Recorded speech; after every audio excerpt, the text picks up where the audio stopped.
First, we define the basic HTML structure of the page.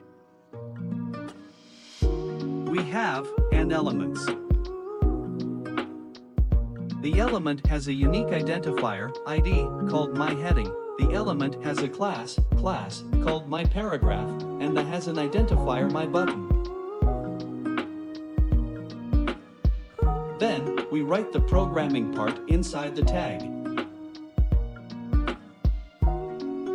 Here we start by accessing the elements in the DOM using the getElementById and querySelector functions.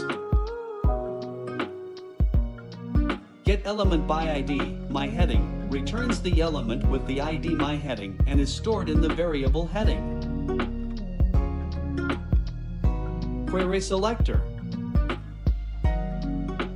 myParagraph, returns the first element with the class myParagraph and is stored in the variable paragraph.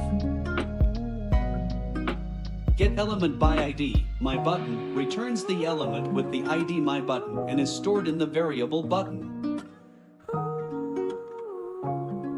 After obtaining the elements in the DOM, we modify their properties using the text content and style attributes.